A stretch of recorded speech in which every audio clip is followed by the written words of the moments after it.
Hello and welcome back to the Brew Interviews, the only podcast with professionally made beers and not so professional hosts. I am Robbie, and joining me as always via the internet is my best friend Lauren. It is episode 10, and I am happy to say that we have hit some sort of a milestone within our podcast. 10 episodes doesn't sound like a lot, but trust me, getting Lauren to stick to a routine schedule is nothing short of a miracle. This episode, we are going to do some brew news. We will discuss an article about the 5 rules that every beer bar should follow. Then, we are going to delve into a couple of different topics that have been on my mind as of late. So get ready to tune in, turn on, and strap on this week on the Brew Interviews. The Brew Interviews, coast to coast, brews, faves, and more with Lauren and Robbie. So how you been, Lauren? Robbie, that was a great introduction. Can I just say? Thank you. I've been really good this week. I was kind of depressed, but then I got my period 5 minutes before we started this podcast. So I'm feeling good, better about my life. Feeling good. 5 minutes before? Yeah, literally. I was I'm real depressed, and I was like, oh, that's why. So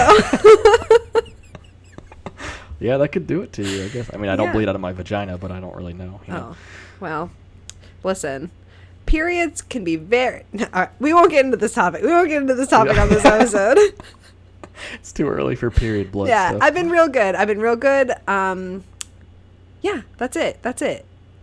I'm still not dating. I don't have my dating apps still. I'm focusing on this podcast. I'm focusing on my work. I'm living my best life. I'm going to be 27 next month, Robbie. I'm going to be 27. Oh, you are? Yeah. I'm getting there, man. I like it. I think that 32 is going to be the prime year of my life, but I think that this year is going to be the start to my prime. You know what I mean? I see a lot of good starts and good beginnings happening in my life right now, and I'm really digging it. It's giving me a good vibe. I'm a year older than you? Yeah, which is, I've always been, so you are the oldest for our grade, and I'm you're right at that cutoff. You could have been in the grade older. But I'm right at that cutoff also. But on the other end of the spectrum, I barely made the class that we made. That we're both in. I was supposed to be in the year younger than me, and you were supposed to be in the year older than you. But we both just ended up in the same year. So I had to go to what was called pre-first. Pre-first? Pre-first. It was, according to my parents, it was brand new when I was in kindergarten. I've never heard of this. And where did you go to kindergarten? Franklin Elementary in Keene. Oh, okay. And it was from what I remember, it was all of the kids with the last names A through whatever. And you're a B. And I'm a B. Yeah. So I think I was part of that experimental. Here, we're gonna do this pre-first thing. They needed a step between kindergarten and first grade. I guess. I mean, I kind of remember it. I feel I would have needed a step between 4th and 5th grade. I don't even know about either. All I remember is I had to remake a lot of friends. That's fucking stupid. Wait, they didn't put you at the same kid? Oh, yeah, because it was based on last names? Yeah, so some of my friends that stayed the same were Boomika. Oh, yeah, because she's an A. It starts with an A. Alex Aguilera Conway. I don't know if you remember him.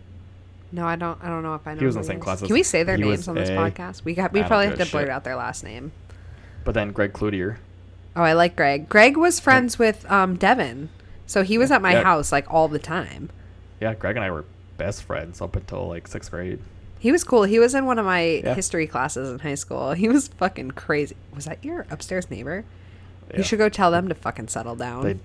They drove something. It's 8 o'clock. I'm being loud too. I don't care. Oh. 8 o'clock. Oh, that means it's 11 here? Yeah. Cool. Yeah. Quiet down, Slappy. Yeah. Sorry. Fuck you, Robbie. That thing is so fucking creepy. I'm so happy about him still. If you listen to our last episode, I bought a movie prop, Slappy the Dummy, from Goosebumps series from the 90s. Fucking weird. Night of the Living Dummy. And he is family now. He's also creepy as shit. So if you don't like ventriloquist dolls, don't fucking look at our Instagram at the Brew Interviews. Best friend. Yeah, he's fucking weird. Yeah. So, Lauren, what are you drinking today? So Robbie, I don't know if you remember from our second episode when we did a collab, a made up collab with a brewery. Was that episode 2?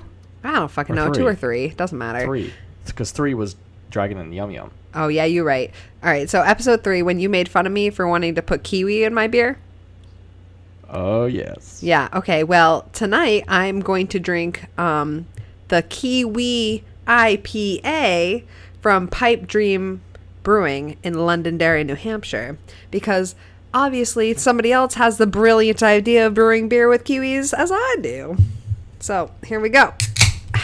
There it is. Oh, my fingernail got caught in the tab. Need to cut them. Oh, it You smells... might have to send me What? some of their stuff. You might have to send me some of their stuff. Yeah, 'cause Pipe I don't Dream. think I Pipe can Dream find is real good. I got their they came out with a passion fruit one too, so I have that in my fridge, along with their Double Vision IPA and their Mango IPA, which is really good also. So, Is that an IPA? yeah, this is Okay. wow. That's so good. All right, so yeah, this is it's a kiwi IPA.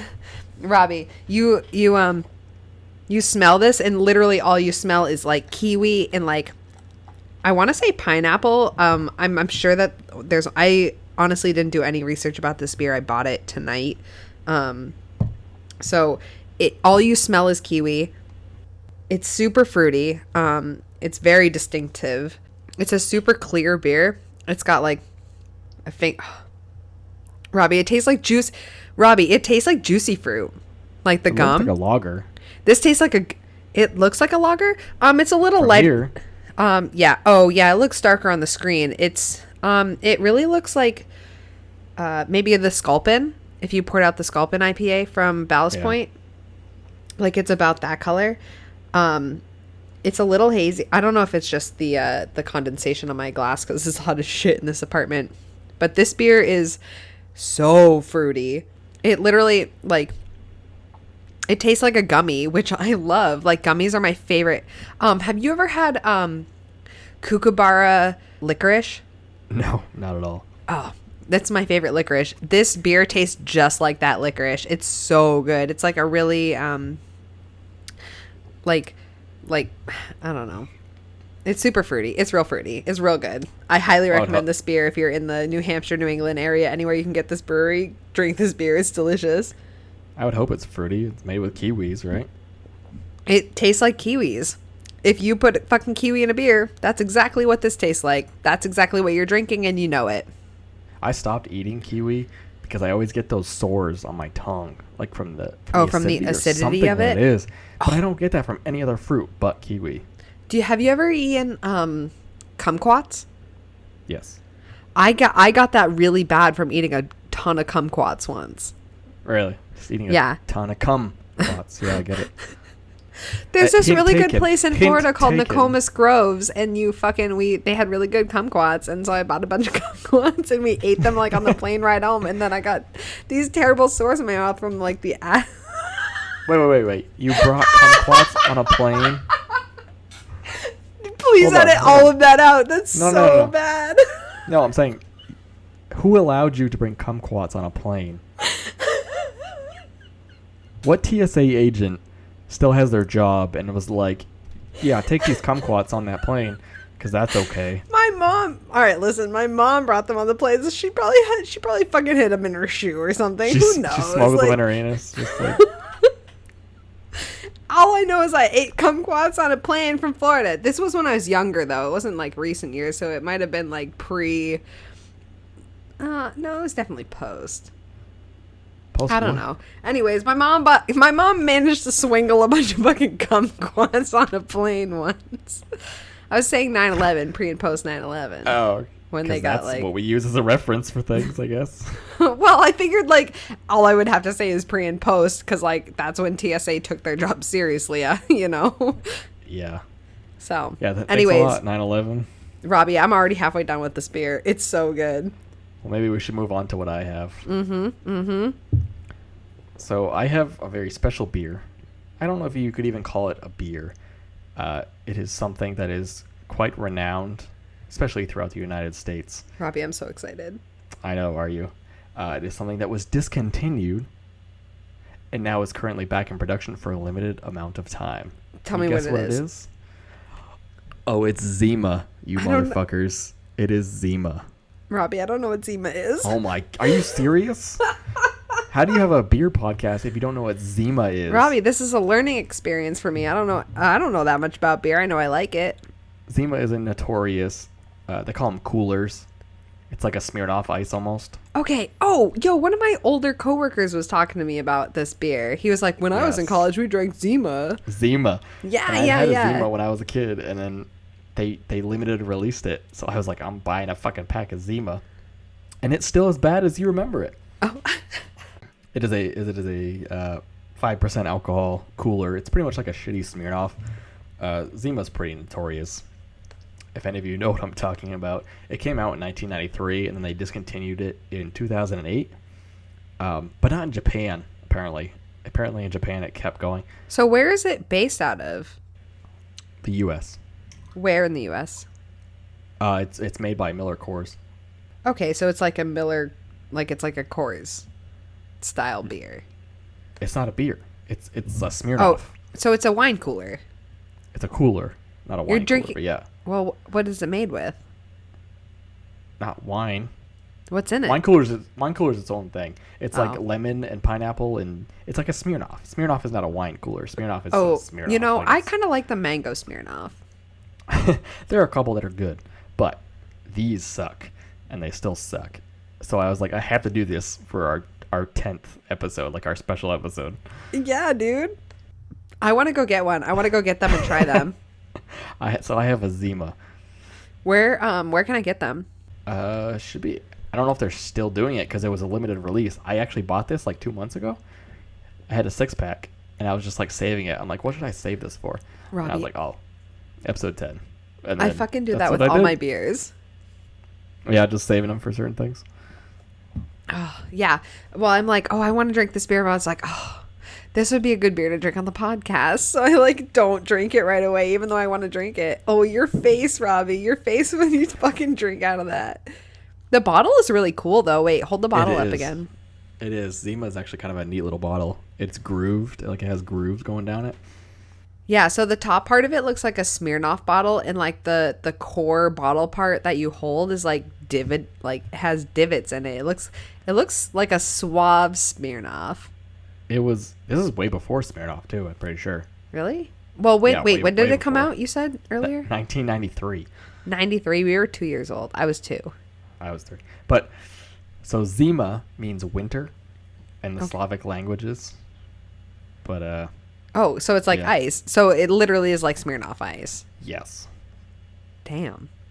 All right. Well, I like that you picked that beer. I like that you picked that beer, Robbie. I went out of my comfort zone last episode. You went out of your comfort zone this episode. I wouldn't say it's out of my comfort zone. Yeah, but it's just like a real shitty beer. You remember that one episode? so far I'm like all over the alcohol map with this podcast. I feel like next week I might do a porter. I don't know, stout. I think you know what? Here's my announcement, everyone. Next week I'm gonna drink a wheat beer. I'm proud of you. Yeah, I really want to push myself outside my comfort zone. I listened to the first couple episodes that we did, and I was like, you know what? I shit on wheat beers a lot, but and I stopped drinking them. But your taste buds change, and your taste changed. Like I hated IPAs when I first started drinking beer, and now that's all I drink. So I should really start trying to expand my beer horizon. You know what I mean? You were so negative about wheat beers, right off the gate. It was crazy. I'm like, oh, because when I was editing stuff, I'm like, man, every fucking episode, she's like, fucking wheat beers, you me. Yeah, that's what I'm saying. Fuck. I can't sit here and have a podcast where we talk about beer for half of the podcast and say that I don't like a certain beer, because my biggest pet peeve is when somebody's like, I don't like beer. It's like, you tell me the flavors and the taste that you like, and I will find you a beer that you like. So I can't sit here and be like, I don't like wheat beers, because obviously I've learned okay, so I think that Berliner Weisses are a wheat beer, but they don't have something in them that other wheat beers do. So I need to learn what I like and what I don't like, and maybe develop a taste of certain beers. So here I am expanding my horizons. I drank stouts our whole last episode. I'm gonna drink probably an assortment of IPAs this episode, and next episode I'm gonna really do my best to drink a wheat beer, I'm going to go into Packy's and be like, hey, I already pre-warned him. I was like, I'm going to come in next week and be like, I'm going to ask you about wheat beers. So like, be prepared. You know my tastes now. So here I am, guys. Yeah. Expanding my horizons. Always try new beers. Never say you don't like beer, because there is something out there that you will like. So speaking of expanding horizons, it kind of brings us into brew news. We're going to talk about an article from thetakeout.com. It kind of goes over food and beer and stuff like that. Okay. It was an article written by Kate Bernot. I'm French, so I'm going to do Bernot. Yeah, I can't pronounce anything, so good job. Right? And it was the 5 beer menu rules that all like beer bars should follow. Okay. So like what's a beer? Is like a beer bar a thing, or is it just like a bar that serves beer? I think that a bar that specializes in beer, you know what I mean? Like they I'm sure they serve everything else, but yeah, so it's like going beer, to the Poorhouse over Panucci's. Yes. Okay.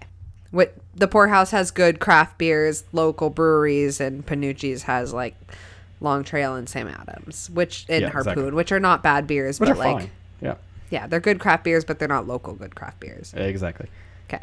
So there's 5 rules that she goes over in detail. And I agree with a lot of these, more or less. Yeah, pretty much. I pretty much agree with everything she says. I'm sure you will too, actually. All right, I'm excited to hear this because I was just watching some videos from those the beerists. The rapist? Oh, beerist, that's right. Yeah, and they were talking about like they did an episode about how to order beer and like what you should look for at bars, like what makes a good bar for a beer to get beers at. So, all right, here we go. So we're gonna start off with number 1. Offer more styles of beer other than IPAs, because IPAs are kind of maybe not now, but within like the last 10 years, it's kind of been the new wave in craft brewing. Oh, I absolutely believe with that. Yeah. Yes. IPAs are like on the forefront of craft beer right now. Like that's all people want. So like that's all you find anywhere, which I'm happy about. But like if wheat beers were on the horizon, like I'd be like, fuck, like can you like serve some IPAs, you know? I think they're switching though. I think that's slowly changing to like certain lagers and certain pale ales. I've been seeing more, and like gosas and sours, like it's changing. Oh, I've been seeing a lot more gosas and sours lately, which I'm not mad about. And I agree with, like if you're gonna have a beer bar, you should offer more than IPAs. I love my IPAs, and that's what I'll order 90% of the time. But having that option, I think, is great. And you know what? Maybe that would help. Like if I were at a bar that had, because like right now I go out and there's like 6 different options for an IPA and like maybe 2 wheat beers. Like if I went and there was 6 options for wheat beers and like 2 IPAs, like maybe I would be more inclined to like try a wheat beer. Yeah. Oh yeah, for sure. I love trying like new lagers and new ales, like the one that you sent me that I just had on last episode. Which one? That's a pale ale. That's from Fiddlehead. Yeah, rarefied air. Right. That shit was amazing. And it's not an IPA. It's just a pale ale. Like it's just good. It's still like the same family of beer, but it tastes totally different. There's no hoppiness. That's true. There's no heaviness. It's just light deliciousness. I mean, that's about it. But I totally agree with more varieties and styles.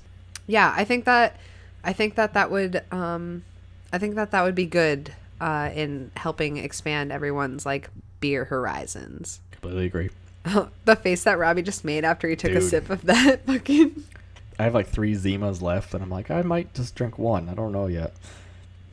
I'm excited to see what you choose for the next one. It might be a Zima. If you go for a Zima or if you get a new one. So number 2 of rules that beer bars should follow, and I also agree with this one. Be sure to list the beer's type and style and not just the name. Oh, that is my biggest pet peeve when I go out to a place, because like I hate looking through a menu and like seeing a bunch of names, because like names of beers sound cool. Like I buy my beer based on the can art, so like if I see it on a menu, I'm gonna buy it based on the name of the beer, like what's the coolest one. But like if I don't know what it is, it's like, well, maybe this is a beer that I'm not going to enjoy, and I would like to try a sample of it. Yeah. But like, I don't want to order a whole beer and waste it. You know what I mean? And you should, Yeah, I and you agree. should actually never, anyone out there, like if you want to try a beer on like a menu, just ask, because no one's going to be mad about it. Like don't ask for like 8 beers, but like if you want to try like 2 to 3 like different beers, like just ask for a sample. They'll like give you like a little sample of them. That gets me into one of my other rules that she posts. Oh, really? Cool. Yeah, kind Look at me. of, sort of. But yeah, like there are times when I like, if I see something that's like, oh, Devastator Ale or whatever, and I'm like, oh, I'll try this Devastator Ale, which I think is a real beer, isn't it? I'm not sure. I think Devastator is a real thing, but It sounds familiar. yeah, I think it's Stone. But anyway, but like, oh, I get this beer, and it turns out to be a fucking sour that I don't want at the time. You know what I mean? I'm like, oh, I didn't want a fucking sour with this food. Like, fuck. Yeah. You know what I mean? Like, I think if you're a restaurant or a bar selling beer, you need to put the name of the beer, the brewery, the style of beer, and the ABV. ABV is another one I'm gonna talk about. Yeah, because like Clown Shoes is great, and like I could keep drinking those, but that's a 9% beer. So like a good bar will serve it in a smaller glass because it's such a high ABV. That gets to my other points too. that she mentions. So that's good. Well, she's a smart lady, man. Is Space Cake a 9?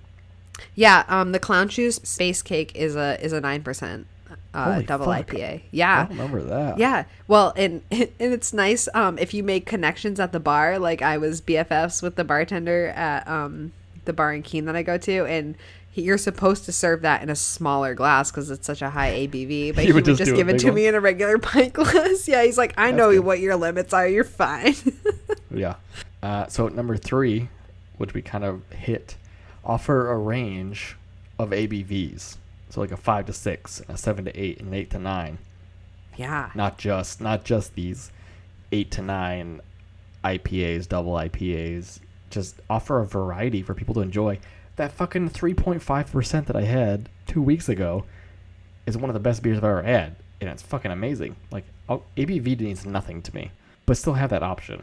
Well, and I think that bars may like strategically pick beers with higher ABVs because the drunker you get, like the more money you're going to spend. You know what I mean? Like, so why would they offer a 3% beer that you're going to, you know, it's not going to get you drunk. And it's in like I feel like, I don't know, like I think it makes sense for restaurants to serve beers with like a higher alcohol percentage. But I agree with you that also sometimes like I just am trying to kill time and I want to stop in at a bar, and a lot of IPAs like range in like that 6 to 8%.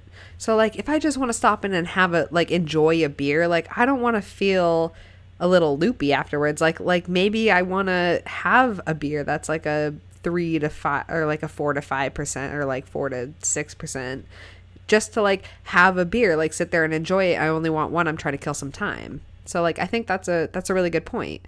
You could argue, like you said, that the higher percentage beers you get drunk off of, so you'll order more beer. I think with the lower percentage beers, you're not getting as drunk off of, so you're like, hey, I need another fucking beer.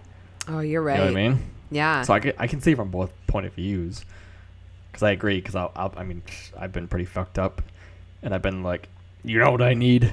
I need some fucking whiskey. Like that's a Yeah, that's yeah, what I you're do. right. I've had my beer. Let me switch to that hard liquor, Yeah. bro, which is never a good idea. Do not do that, people. Yeah, I try to stick to one or the other. Yeah. That's I'm that's, like, that's a topic for another day. Well, like last night, I asked my friend, I was like, do I want to drink hard liquor tonight? Do I want to drink beer? She's like, tonight's a hard liquor night. I was like, yeah, you're right. It's always a hard liquor night. Yeah. I went to the convenience store right next to me, and in California, The Pussy they Lady sell- convenience store? The Pussy Lady. And you can sell liquor in a convenience store in Okay. California, which is Oh, awesome. we should but- talk about the different liquor laws sometimes, because it pisses me off every time I go to fucking Massachusetts. I'm like, where's the liquor store? I'm like, how do I get things?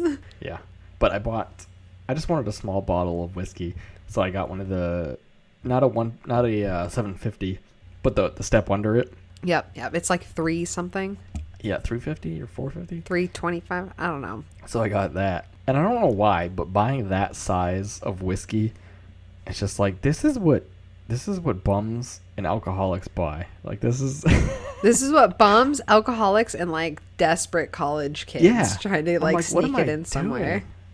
But they don't carry like full handles of whatever and stuff like that. Certain things. And I was just like, okay, I guess I'm buying this little bottle of fucking whiskey, and I was like, all right. That's whatever. what when we went on vacation. That's what would get. She would just get like that little handle of whiskey, and always threw me off. I was like, the little handle that does not. No, the little. Not the, little you're right. bottle. Well, you just said handle. I'm sorry. The little thing of whiskey. I'm like, you look like that's like a clear flask. That's like an alcoholic's flask. You put it in a paper bag, and you go into town. That's what you do. Yeah. Bums and college kids. Bums in college. All right. We're gonna move on to number 4 for the beer rules, which we've actually already hit. Offer different pour sizes / glass sizes, smaller pours for higher percentage alcohols and larger for the weaker ones. Yeah. Well, I think that also makes sense, like from a financial aspect for restaurants. Like if you serve a 9% beer in a pint glass versus a 9% beer in like, we should do glassware for an episode too, because like I really want to. Saying that, but you never bring it up. I know. Well, we'll bring it up. Listen, in the next 2 or 3 episodes, we should bring up glassware because I really want to know. Because there's different ones for aromas and like different styles of beers, I'm sure. But whatever. Like if you serve a smaller glass of a 9%, like they're more likely to buy another glass of it because Americans just want, like, we're so used to like huge serving sizes. Like if I order a beer, like I expect it to come in a pint glass. So if a server brings it to me in a smaller glass, I'm like, fuck, I'm not drinking as much beer as I would if it was in a pint glass. So I'm going to order another one. Most of the places I've been to, like bars, it's always a pint glass. It never differs. Well, that's what I mean. So, like, we are so used to buying beer in pint glasses, but, like, that's not the proper glassware to be using. Plus, if you pour a beer in a smaller glass, you're using less beer so you can sell more of it. Yeah. I mean, And Germans are the same way. Germans just do big-ass fucking steins. You know what I mean? Like, big-ass beers. The Brits are the same way. They do big-ass beers. Like, we're not that different at all. No, but that's what I mean. Like, if somebody brings me a beer in a smaller glass, I'm going to order another one because I don't think I'm getting as much beer as I wanted, like when I had a preconceived notion of it. So, like, depends. and you shouldn't be drinking, like, a 9% beer out of a pint glass, like, if you're not used to drinking that kind of beer. When I was in Germany, there was the Belgian bar, and they offered up a whole, like, array of specialty Belgian beers. And that's the only time I've noticed where they pour it in different glasses. Really? Like different sizes, yeah. Because some of that shit's like 12% alcohol. Like it's fucking maple syrup. Like it's crazy. Like the double box or whatever? No, not double box. Double box are German, pretty sure. Weren't we just talking about Germany? Doppelbock. Yeah, but this was in Germany, but it was a Belgian bar. Oh, a Belgian, okay. Yeah. So this last one, number 5, I understand it. And I do agree with it, but I understand where it's also you gotta weigh your options. All right. Don't sacrifice quality for locality. Don't offer a crap beer just because it's local and you want to support it. All right. So I have conflicting thoughts about this. Just hearing it right now. Me too. So coming from a standpoint of what the fuck was that face? Are you kidding me, dude? He is so not bad. Enjoying this. I hope you. It's so bad. I have different standpoints on Robbie's face right now. A, I want him to drink this beer next so that I keep getting to see those faces, and B, I want him to drink a better beer because I don't want him to suffer. Anyways, I'm doing this for you people. Yeah. What the sacrifices that we make for this podcast. Robbie literally just like drank that. What is it called? What is it? Zima. How have you not heard of Zima? Listen, I haven't heard of Zima. The coolest thing to my name right now is that Billy Beer can that you gave me. Oh yeah, Billy Beer. We should talk about that one day. Yeah, I brag about it literally to everyone I know. Really? Yeah, you gave me the coolest thing that I own. All All right, we'll talk about that on a later episode. Anyways. I like how you rank Billy Beer. If any of you know what Billy Beer is, good for you. But I like how you rank it as the coolest thing you own over your dog and cat. Well, no, I don't own my dog. He's my pet. You own him. No, yeah. Well, like from a legal standpoint, I own him. From every standpoint. Do you feed him? Yeah, but if he could like provide for himself, he would. He brings me sticks. Dogs, honestly, most dogs I think would die on the outside as a whole because they're just not used to supporting themselves. They're so like they need people. They need humans most of the time. That's what we get for domestic. Obviously, they need us. We domesticated them to need us so that they would protect us. Yeah, but cats are nothing like that. I think cats survive perfectly fine all the time. Well, dogs would if they had to. Miner was found on the side of the road. I think more or less they would die. Cats, I think, would survive for a while. That's why Listen, there's such a I'm cat not problem. opposed to cats either. I have a cat. Rizzo is a monster. He is a monster. you He hate would cats? absolutely survive a zombie apocalypse. So you hate cats and dogs. Lauren is just a horrible human being. What? I have a cat and a dog. And she hates both of them. Okay, No, on to the subject. What? I love them. I post pictures of them. Everyone liked my cat and dog on our Instagram, Robbie. Okay. So what do you think about this locality versus quality? Okay, so hold on. Oh, it tastes like Fruity Pebbles. I fucking love it. Wow, that's good. Kiwis all the way. Okay, so I have conflicting thoughts on this. As someone who grew up with parents who owned a local business, I have been brought up to think that we should support local business, and I'm fully behind that. I want you to drink local. I want you to eat local. I want you to support local businesses over the big chains, and I always pick that. Like, if anyone's like, hey, where do you want to go to eat? I'm like, I'm okay with anywhere unless it's a chain. Yep, So I agree. I am fully behind supporting local business. However, if you brew a crap beer, I can't support that. Like, I want to support your business. Like, maybe I don't even know how I would support your business if I like, because I'm not in that situation. But if you make a good product and you're local, I will support you.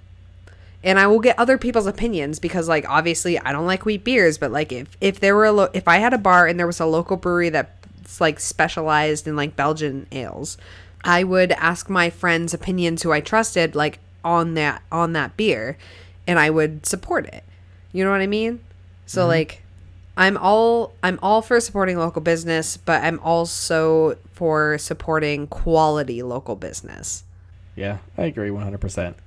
Like, I'm not going to sacrifice quality just because it came from my hometown. You know what I mean? Yeah. Like if before and in all honesty, we talked in a previous episode about Elm City Brewing winning some medals. I don't really consider Elm City Brewing like a brewery in New Hampshire. Like, because I do. I 100% do. I'm totally in. Which is like, they don't serve, but they serve beers that you really like. Kolsch's, what's their PG Keen? What is PG Keen? Peachy Keen is a Kolsch. Is it a Kolsch? Okay. So Yeah. I love Kolsch's. So. Right. So those aren't styles of beers that I enjoy. So I would never be like, hey, go to this brewery. Like, I suggest breweries from other parts of New Hampshire over the one in my hometown. So like, that's me trying to be like, hey, this quality of this beer is better than the quality of this beer, which is a local business. So if somebody came to Keene and was like, hey, is there a good restaurant with some beer? Like, fuck yeah, Brew Pub. No, Like, see, it's just... when people would come to our store, because we got that question a lot in our store. Hey, you're Yeah. local. Where do you eat? Where do you like good beer? I would have been like, well, there's a brew pub here, but you can walk next door and drink really good other quality New Hampshire beer and get a good meal. Like, Where at? at the Poorhouse or Petraza's. See, I think you get a way better meal at the Brew Pub. And that's where we differ, Way because better. I Way better. prefer. I just prefer the Poorhouse over Elm City. And don't get me like wrong. Tacos. I do. And that's my preference. I fucking love tacos. I love tacos. I like good beer. They serve both of those. If you ask me, that's my opinion. Your opinion is that you like Elm City, and that's fine. I also like Elm City. I'm not complaining about it. I like their Kamikaze IPA. Like, I like their IPAs, but like and this is the thing, like, they brew a variety of beers. They have Belgians, they have IPAs, they have Kolsch's. Like, they serve a variety. And when I go there, I think it's just because it's so local that, like, I grew up with that I'm just like, they're not a brewery, like, they're a restaurant for me. Yeah, like, yeah, I understand that. Like, they're not a brewery, like, they don't sell their shit. They don't do that kind of stuff. Yeah, do they even distribute their beer? I don't think so. So I think that would be too much, just trying to be a restaurant and, you know what I mean? there are That's a plenty of lot. brew pubs that sell their beer. they're Like, small. literally all breweries, like pretty much every brewery sells food now. But I feel like they were concentrated on the food first, and then their brewery is smaller. It's not that big. Brew pub is not a big. I think Yeah, well, they have a really three. small production, but like, they have been there for fucking ever. Like Branch and Blade just opened in Keene in like March, and they're already distributing like all over New Hampshire. Yeah, but I think they had in mind that they were going to be a beer company that distributes everywhere, and then they were just going to serve food. I think the brew pub was more, we're going to serve food as a restaurant, and then we also have this great beer that we make, and it's smaller and it's more concentrated. We should talk to her. We should see if we can do an interview with her, because I'd like to see where, because it's owned by Debbie. It's owned by a woman, and Yes. I would like to see what her like end game was when she started. Yeah. Like, what did she want to be a brewery? Like, why doesn't she distribute? I think they'd have to expand. I think they'd have to get something bigger, because I think they have enough space for what they sell, like, within the restaurant. I think they'd have just enough. But what I'm saying space. is, like, they've been around for so long that they could have gotten a bigger center to make beer and distribute it. Like, there are breweries smaller than them that are distributing and brewing really good beer and serving food. Maybe they're just content. You know what I mean? Like, they're like, hey, we're doing good business. We don't need to worry about expanding. We're comfortable. We're fine. We're making do. We don't need to work extra hard to push out this product That's what for I'd everybody. like. That's what I'd like to find out. Like, was that her like game? Like, was that her end goal? Like, was that her game plan? Like, did she just want to make good beer, make good food, and like keep a consistent business? Like, did she want to like reach a bigger audience? Because she makes good beer. Like, the beer that she makes is good. So why doesn't she distribute? Or is is that just not a production that like she wants to like have to maintain? It's risky to expand and go into these kind of things. I mean, But she's been in business for years. Like, she's been there since So? before my parents bought the store, and that's when I was in third grade. Like, that's over 20 years. it can still be risky to you. I mean, your opinion doesn't have to change. I mean, it's just, you're not sure. I guess. I agree with it. No, you're right. You know what? If the formula, formula works, like, why fuck with Yeah. it? Like, If you're making has money, a who steady cares? business. Yeah. All right. Yeah, you're right. All right. Cool. in the words of Fleetwood Mac, don't break the chains, man. I was listening to Fleetwood Mac. So their song Tusk, it always really threw me off, but I was listening to it today and I was like, you know what? I really like this. I like this song. So, like, Yeah. songs grow on you, beers grow on you. Here we are, full circle. Did you get my message last night about Fleetwood Mac? No. I was drunk as shit. 'Cause, like, when I'm drunk, I just listen to music. It's what I do. That's my favorite part of episode 4. And I started listening to Rumors, Fleetwood Mac. Oh, great song. Honestly, great album. It's the album. It's a song, it is- too. Maybe I'm drunk. Guys, I'm just drunk. It's fine. It's an album. Rumors is the best album ever to me, anyway. Fleetwood Mac. And Fleetwood Mac's not even my favorite band, but it's my favorite album of all time. Stevie Next Nicks, to BB original next to- queen. Thank yeah. y'all. Next to, like, B.B. King, live in the Cook County Jail or live at the Regal. Ooh, good one. Fleetwood Mac. Fleetwood Mac is fucking amazing. And I was so drunk, and I was just listening to that album over and over and over again. And I messaged our friend Nick, who's a big music guy. And I love Nick. I had sent a message to him, like, maybe 3 or 4 months ago, saying, my favorite drunk band. I was drunk at the time. Also, them. Hot Chili Peppers. Red Hot Chili Peppers. Yeah. Whatever. Chili Peppers. I'm drunk. It doesn't matter. But yes, you're right. And I was like, Chili Peppers, best drunk band ever. Like, you know what I mean? Like when I'm drinking. And I messaged him last night. I was like, I have to change what I said. Wait, hold on. I have it right here. Yes. I said I take back an old text when I said Chili Peppers is my favorite band when I'm drunk. See, you call them Chili Peppers too. Yeah, you said Hot Chili Peppers. What? So I added one more word. Yes. My favorite band when I'm drunk. I've thought about it a lot, and it's definitely Fleetwood Mac now. And he says, LOL, I'm down with that change. Yeah, because it's a good change. That's what you should have changed it to, because Fleetwood Mac is one of the greatest bands of all time. Dude, I love Fleetwood Mac. I need more records. Yeah, same. So I have a rotating, when I do crafts, I have 4 CDs that I listen to. And I listen to them literally on CDs, like not on Spotify or like a streaming service. Like I switch them out. So it's Tom Petty, James Taylor, Fleetwood Mac, Eric Clapton, and no, it's only 4. That's it.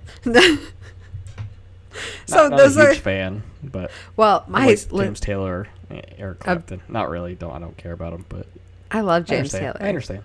My parents had a 4-disc like series of every Fleetwood Mac song ever, and I took it. It's in my apartment. I stole from my parents. Sorry, mom and dad, if you're listening, ignore that last part. Thanks. Your mother and father share all of our stuff. I know. My parents are so supportive. My mom is so fucking funny. So, you know how in the first episode I was saying like, oh, my mom would be like, oh, that's cute. My dad will give like constructive criticism. Totally opposite. My mom has literally never stopped giving me constructive criticism since the moment our podcast came out. And her only comment from our first episode was, listening to your first episode now. I was like, okay, cool. Let me know what you think. She goes, if Trump can use Twitter, so can you.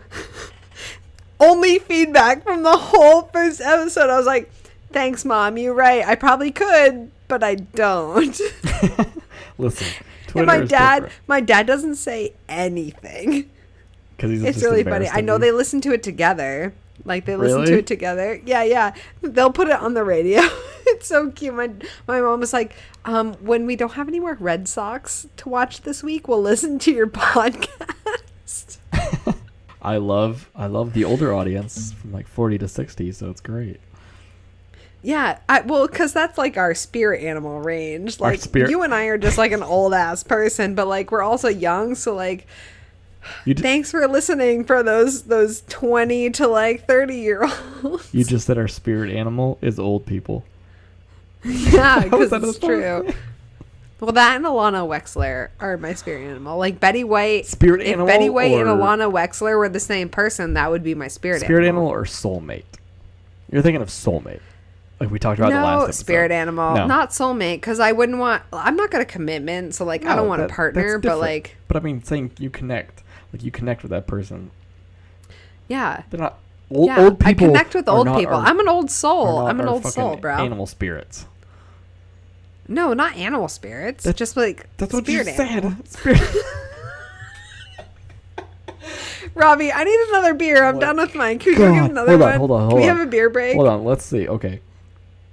So spirit animal and animal spirit are the same fucking thing, and you just called old geriatric motherfuckers our spirit animal. That is the worst spirit animal. Okay, wait, hold on. So, just imagine this. Imagine you're part of the Navajo tribe. And you are coming of age. Ayahuasca, motherfuckers. And you are coming of age. And they go, runs with beer. You have a spirit. That's me. Yeah, exactly. You have a spirit animal. And you go, wow, Chief Red Balls, what is my spirit animal? And he goes, your spirit animal is Gladys. She is 90. She is over there. And you're like, what the fuck did you just say? I'd be like, yeah, you're right, boo. You're right. Like, she's not an animal. All right. Well, it's my spirit guide then. That's fine. Spirit guide makes sense, but you literally just called old people. All right. So my animals. spirit guide is Alana Wexler from Broad City and Betty White. Okay. Can we go get I need a beer. Yeah, I need a beer too. So we're gonna take a beer break real quick. Hopefully, I don't get another Zima, but I really don't know. Yeah. Please don't come back with one of those. Okay. All right. Here we go. Beer break.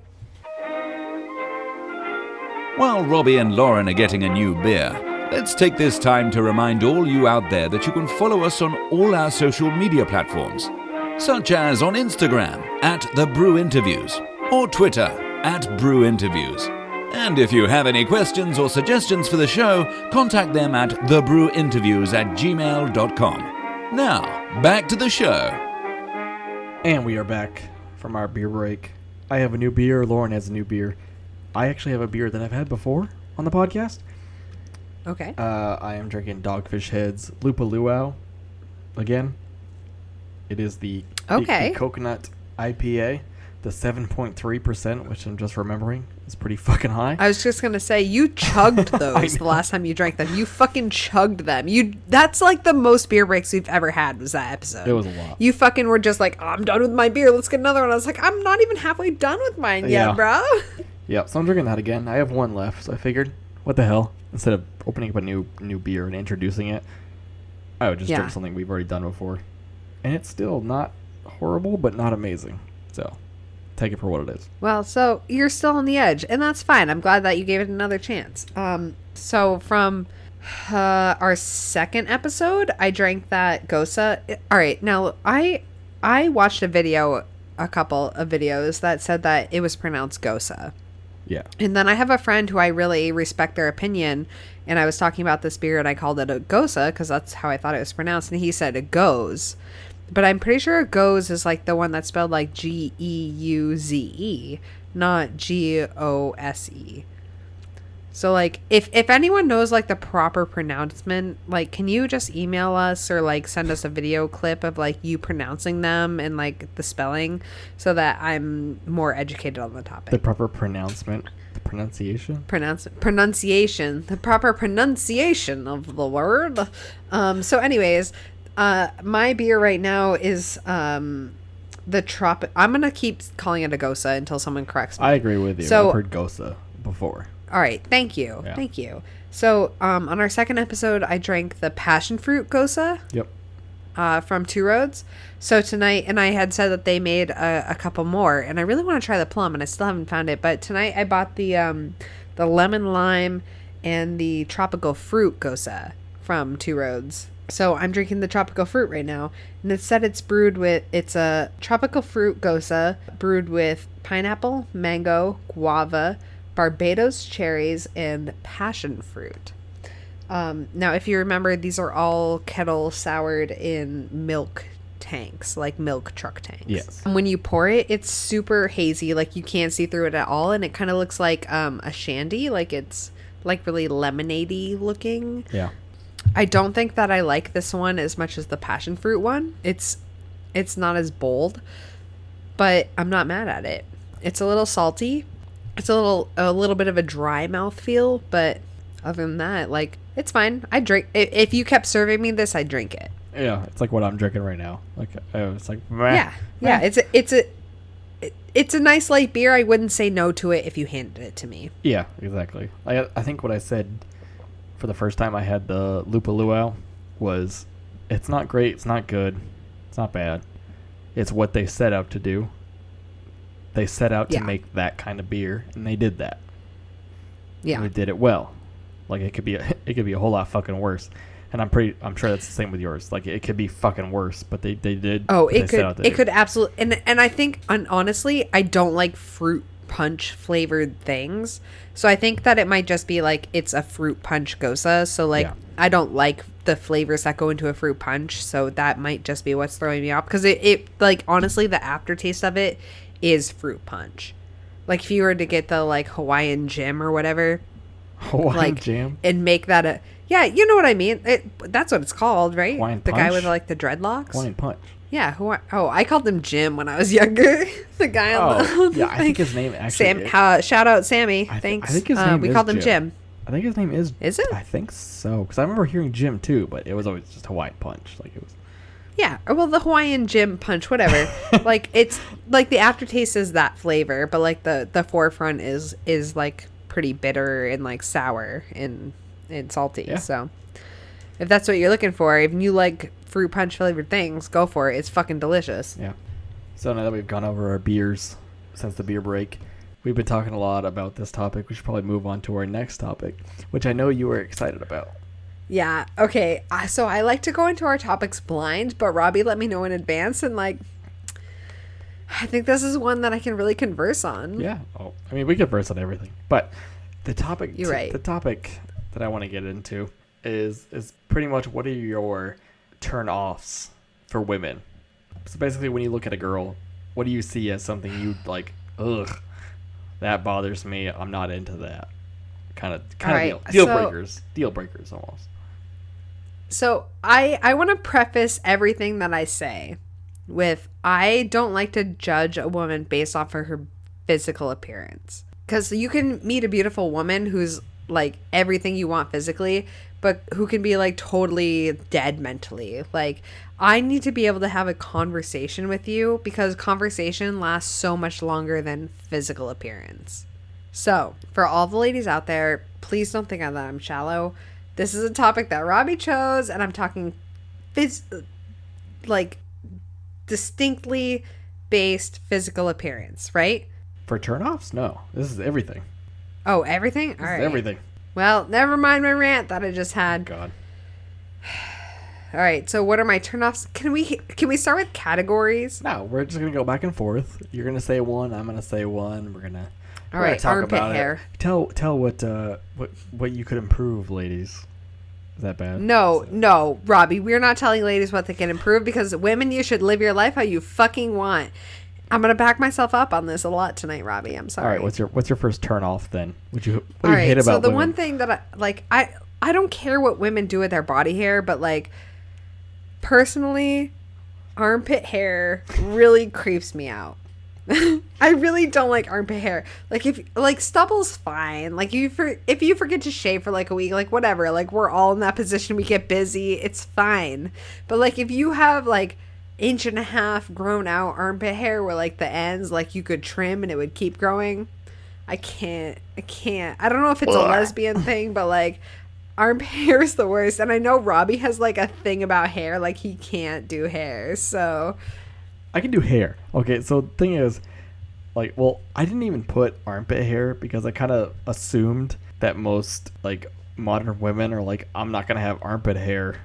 You know what I mean? Like, that's the kind of girls it I'm must be a into. lesbian culture, Robbie. I'm not sure. Listen, Yeah, I it's just dated different. this chick who didn't shave her nether regions. Like it was just like full grown in, which is fine. Like whatever women want to do with their body hair. Like I have to shave mine because otherwise I get itchy. That's different. And it's though. like, That's different. Armpit hair is but totally like different. armpit hair is different than pubic hair. Yes. Like if you're a lesbian, you shave your pubes. Like thank you, I appreciate that. Like I'm gonna be courteous. Also, if you don't want to, that's fine. But like also it tickles my nose. So like. I like a little strip, just a little landing strip. It looks good. A landing strip? You like a landing strip, It looks Robbie? good. I don't know if I don't think I've ever dated a chick who's had a landing. I've never had sex with a girl who's had a landing strip. I blame like older Playboy magazines because I used to find my older cousins Playboys, and they always had the Jason? landing strip. My cousin Jason. Yes, and they always had a landing strip, and I was fine with that. A little bit of hair is not bad. When I was younger, I used to shave images into my pubes. I could do a heart. I did my initials once. It was crazy. I'm very creative. So on to the next turnoff. Right. Armpit hair, number one. So my first turnoff is smoking. Girls who smoke. Not weed. Not weed. I'm talking cigarettes. Okay. All right. So I don't have a problem with the smell of cigarettes, depending on the cigarette brand. Only because, like, See, well, it really just doesn't bother me. If you're smoking next to me and, like, blowing your smoke in my face, like, I'm probably going to get a little pissed off. But, like, I also don't like kissing a girl who just smoked like If Marlboro Reds. if you're with a girl that smokes Marlboro Reds, that's pretty impressive. You need to evaluate your life, and I'm so sorry for all of our listeners who smoke Marlboro Reds, but like I'm not gonna make out with you. I'll make out with you, I but grew like up not with twice. Parents who smoke. My mom and dad both smoke. Yeah, exactly. So See, to neither the of my smell, parents I'm not smoked. like it doesn't faze me. I'm just used to it. But when a girl smokes cigarettes, you can just fucking tell, and you're just like, like I don't know what it is. I've seen it a lot. Like I'm just like, nope, not into this. Yeah. I mean, like, everyone smokes when they drink. So if I'm, like, out partying, like, I'm going to probably smoke a cigar or, like, a clove cigarette if someone hands... Get them cloves. I'm definitely... Never mind. I'm not going to finish that sentence. But, like, if I'm out partying and I make out with a girl who smoked, like, that's not going to bother me because, like, that comes with the territory. But, like, I could never consistently date somebody who smokes. Just because, like, honestly, I have asthma, and that would never work out very well. And depending on the cigarette, like, I couldn't do it. Like, I couldn't kiss somebody that, like, tasted like a cigarette. Because the taste of cigarettes, like, the smell of cigarettes is fine, but, like, the taste of cigarettes is gross. Just stop it. It's not attractive at all. Also, our listeners who smoke, like, whatever, I hope it's a drug. It's the same thing as alcohol. It's the same thing as caffeine. Like, it's a drug. It's fine. not. Like, not. Okay, so what's your fuck next you, one? Robbie. What are your turn-offs? All right, are we talking physical or mental? Everything. Literally everything. Your turn-offs. All right, I really, commitment really scares me, Robbie. Any girl that like, so this thing, like lesbian, no, so we're coming White from people? different cultures. So White people? women tend, what? No, what I'm saying is like, as a woman, and women tend to cling. They cling, and I can't do it. Like, all I want to do when I date women is make a connection. All I want to do is make a genuine connection with somebody. And the fact that, like, the second that I make a genuine connection, they feel like they want to, like, just be my partner. I'm like, no, I just want to make a connection with you. And if we build that partnership, that's great. But, like, that's not my goal right now. Yeah, I see it. You know what I mean? So, like, commitment is a turnoff. Hey. All right, that's a good one. My next one is odd piercings. Oh, eyebrow piercings? If you have an eyebrow piercing, I don't care who the fuck you are, I will never talk to you. I hate eyebrow piercings. And I'm sorry to any listener that has eyebrow piercing, but like bother me as well. Not really. Do you not like the septum piercing? Like I don't know. At least for girls I'm trying to date or get with, like the body piercings. You know what I mean? I forgot what they're called. What kind of body piercings? My roommate in college was dating a girl that had like ones on her side. Dermal. That's what it's called. Yeah, I hate those. Oh, a dermal. So you can get a dermal anywhere. The dermal is just like a piercing that's under your skin. A lot of the times they're on the collarbones, the hip bones, or like the lips, or like the chin or whatever. I like piercings on women. I don't like eyebrow piercings. Some like hip dermals are crazy. I fucking love that shit. Dimple dermals. Well, no, dimples are cute, but whatever. This is fucking. I like dimples, not. Why fucking not? You don't like studs dimples? On their fucking dimples. There's a difference between emo and girls who do these weird fucking piercings. Well, I have piercings. So like I had my belly button pierced. So like I have a scar from my belly button, and I had my webbing pierced. I had that like slit under your tongue, that like webbing under your tongue. I had that pierced. I had the back of my neck pierced for a little bit. Well, they rejected the one under my tongue and my neck rejected because he fucking pierced it with an eyebrow piercing. Like he didn't do like the actual staple that you're supposed to do. But I have my like cartilage and my trachea and snug. I have my snug pierced. And that's all the piercings I have right now. I really want to get my clit hood pierced. Oh, why'd you have to tell me that? Well, I don't know. We're talking about piercings. I want to get I feel like that would be a fun piercing.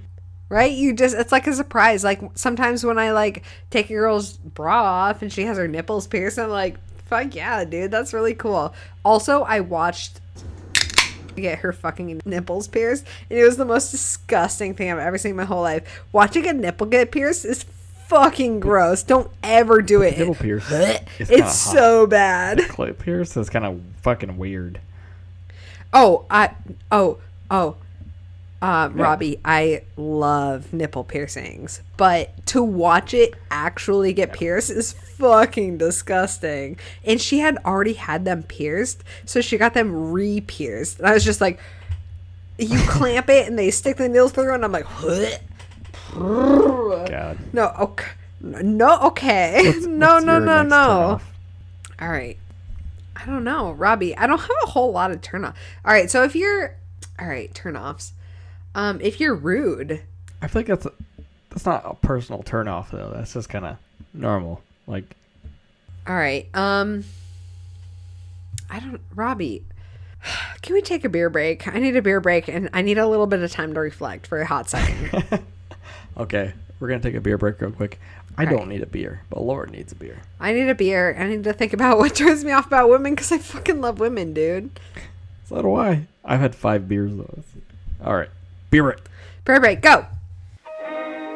Well, it looks like Lauren and Robbie are off to get another beer. Seems like a lot of beer, you two. I know I'm supposed to plug your social media and such, but have you ever considered the idea that you might have a drinking problem? Are my words falling on deaf ears? Oh, I'm so alone during these cutaways. Be sure to check out their social media and their Patreon, I guess. Now, back to the show. And we are back from our beer break. I did not get a new beer. I just had to pee really bad because I've had 5 beers. Lauren, what are you drinking?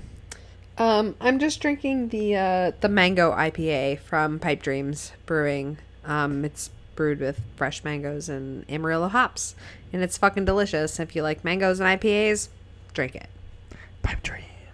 All right, now that we've talked about our turn-offs, I mean, I had a couple more. Picky eaters are a big one for me. I don't like picky eaters. Oh, I can't do it. I cannot do picky eaters. Absolutely not. Yeah. Too much phone. Too much, like, social media phone people who, like, they pick their phone over you. If I go on a date with you and you pull your phone out, I'm never talking to you again. Yep. Exactly. I turn my phone off before I go on dates because that's fucking rude. I agree. But what are your turn-ons? What do you look for in a girl? Redheads.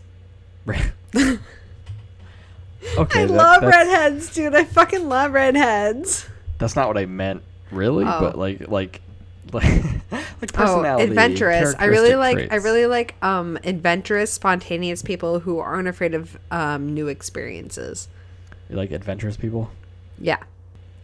I really enjoy people who are I think that's like my main focus right now is like people who are not looking for commitment and like are really down for like adventures. So not dating material. Yeah. Okay, well that's different. I mean, like dating someone and being in a relationship is different. Tell that to every lesbian on the East Coast, dude. Yeah.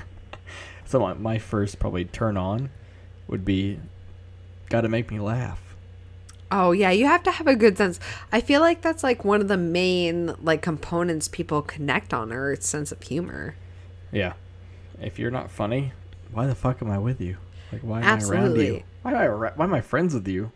Well, that, and I think like communication and like conversation is so important because like later on down the road, like you might not be physically able to do things with people. You might not be like, you know what I mean? Like you'll be old at a nursing home with somebody, but like you can still have a conversation, and like sense of humor is important, and like thinking things are funny is important. Like I really connect with you because we have a very similar sense of humor. Like that's important for a relationship with a friend. So you're going way down the road. Like that funniness better fucking last, and that's why I'm with you. Well, no, yeah, but that's how I like base my not only like romantic relationships, but also like friendship relationships, because like I'm a very positive, funny person. So like I want to fucking be able to laugh. So if you can make me laugh, like you're somebody who I'm going to maintain a relationship with. Yeah, I agree.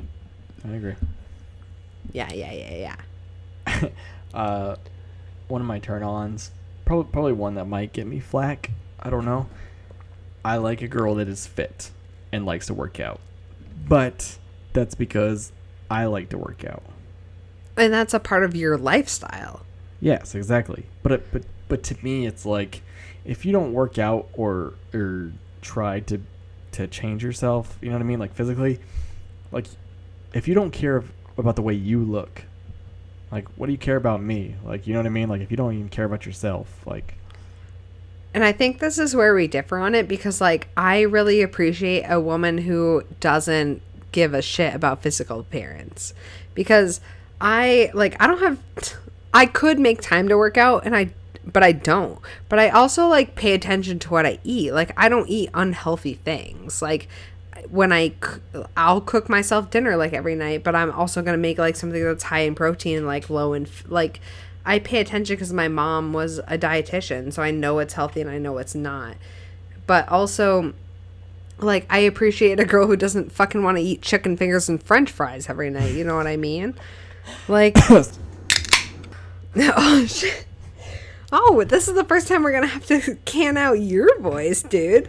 Yeah, right. Yeah. But, like, physical, like, yes, everyone is attracted to somebody based on a physical appearance. Like that's not something you can deny. Like everyone is going to be attracted to someone based on how they look.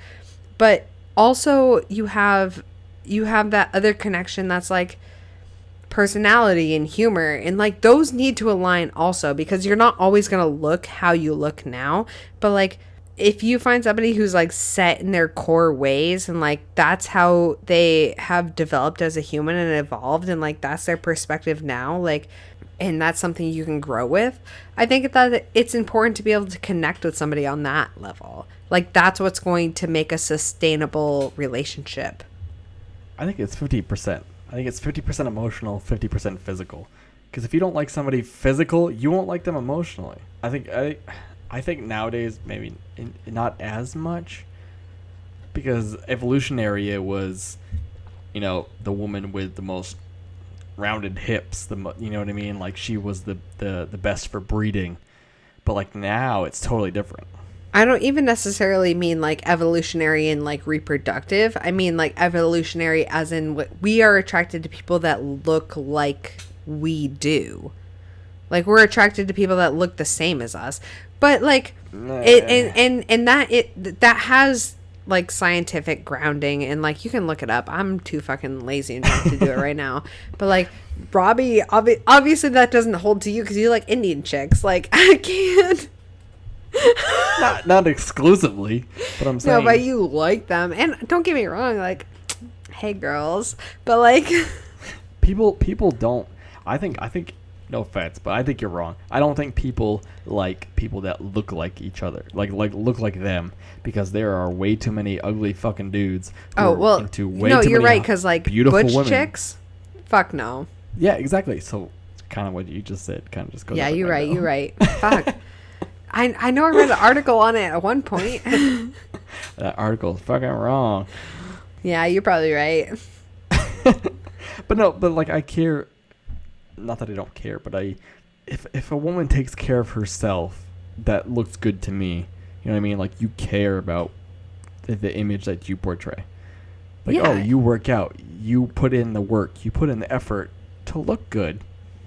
Like I appreciate that. You take enough time to care about your physical appearance. Yes, and that's important. It is important. People think it's not important. It's important. And I'm not saying that like. I'm only gonna like you based off of your like our mental connection. Like obviously there's a physical connection. If you're using dating apps, like literally the first thing that you do is judge someone based off their physical appearance. Yeah. So like every single time. I'm just saying that I try and base less of my opinion on someone based on their physical appearance as opposed to their like mental state.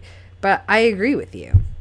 I give people a chance. Don't get me wrong. I'll give anybody a girl a chance. But Well, yeah, that's because we're like good people. We like Yeah, we want to see the best in like somebody. yeah, for sure. Yeah. All right. Do you have more questions? I like this. These aren't questions. These are the last turn What on. would all right? Wait, Robbie. What would be a total deal breaker for you? A total deal breaker? Like if you found literally the perfect woman, like everything that you could imagine, but if she had this one trait, what would it be that would make you not want to be with her? It would have to be crazy jealousy, and only because I am best friends with so many females Yep. that it just wouldn't work, and that's the Yes. only reason. Like you wouldn't be a problem, but if because you're gay, but if Yeah. I brought this, I'm like, brand bring new- me out with these women. exactly, but like, now I'm pretty sure I've talked about it before, probably not on the podcast, but if I brought girls back to like Allison, Alex, and Hillary, They're would judge beautiful. they would judge the fuck out of her, and she would judge the fuck out of them, and it just wouldn't work. It just wouldn't Well, work. and that's what I think is important. Like the fact that if you brought Allison, Alex, and Hillary to a woman and they didn't judge her at all, like that's a good sign. Yeah, but I also trust her judgment. Well, yeah, you want a good review from them, and I would also respect all of their opinions, but like, Yeah. and that's what I would want also, because I was in a relationship where like literally after I divorced my wife, nobody liked her and nobody told me beforehand. So it's like, why the fuck wouldn't you tell me? Because my friends' opinions are very important to me, because those are the core people in my life. Like, if you're gonna pick a partner, like you need to find a partner that fits with your social circles that have already been established. Would you have listened? Would you have listened to us if we had told you? Yes. Honestly, all I needed was I don't somebody. think you would have. No, Robbie, all I needed was somebody to be like, you shouldn't do this. And I would have been like, and just like given me my self-confidence at that point had been beaten down to the point where I had no confidence in anything in my life or like anyone else. Like I was just like, I don't know what to do.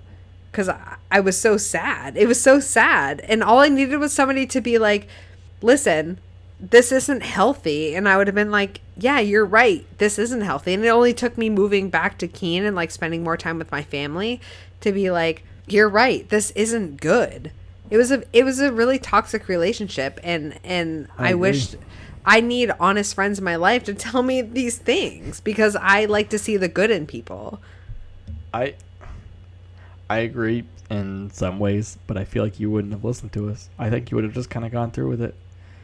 So at that point in my life, I was pretty depends stubborn. when. I was I was really stubborn, and I know that. But I've also like really grown as a human, and I'm not like that anymore. And I recognize when I'm being a shithead. So Such a shit. it was not a healthy relationship, and all I needed was for like 2 to 3 friends to be like, this isn't okay. The fact that after I got divorced, like 10 people were like, yeah, we knew that would never work out. It's like, why wouldn't you just be honest with me? Why wouldn't you tell me that beforehand? Like, why would you let me go through with this, spend all this money on a wedding to have like literally my mental state? Like my mom was honestly like scared that I was getting like schizophrenia because I was in such a bad like state of mind. It was not a healthy relationship. No, and I'm pretty sure I did I ever mention that? I don't know. Either way, we're getting way too Yeah, we're gonna have to edit all of that shit out, dude. I mean, we're keeping it. Here we are, Lauren's therapy podcast. Yeah, right. Hey. We should probably end it in this episode, do you think? You know what, Robbie? I'm about at the end of my 3rd beer. I have to get up and go yard sailing with my mom in the morning. I'm also going to the Brew Fest in Keene. So if you're at Wyman's Tavern, holla at your girl. So Holla at your girl. Yep. Oh, man. Here we are. I drank a lot of good beers tonight, guys. I'm not mad at any of them. Robbie did a good job telling me what to do. Here we are. You make me sound controlling. No, I like it. I like this podcast because I can just talk into the universe and not care, and Robbie tells me what to talk about. So that's where all the rants come from. And I stress about all the other stuff. Yeah, I didn't like hosting that last podcast, and I don't want to host another one. So here we are. Well, you're gonna. All right, episode 19. Listen, so I did episode 9, which is like, fine, whatever. Episode 10 is like a big deal. So like, I'm going to host the episode before every 10th episode. How's that sound? I mean, we'll see. No, it's going to happen. It's going to be a thing. I'm going to do it. The end. Well, like I said, probably in this episode, I'm sure you've all heard enough from us today. Folks, we talked about a lot tonight. We talked about the 5 rules every good beer bar should follow, and we also talked about how picky Lauren is when it comes to finding a mate, and how accepting of people I just am. I'd like to thank you all for listening and continuing to support us, so hit that like button and follow us on all our social media, and if you feel so inclined, head over to our Patreon page at patreon.com/thebrewinterviews and help keep this train wreck going. We couldn't do it without you all. So for the Brew Interviews, I'm Robbie, and she's Lauren. Good night. This has been The Brew Interviews, a bi-weekly podcast about craft beers coast to coast with Lauren and Robbie. Here they are going to talk about your brews now.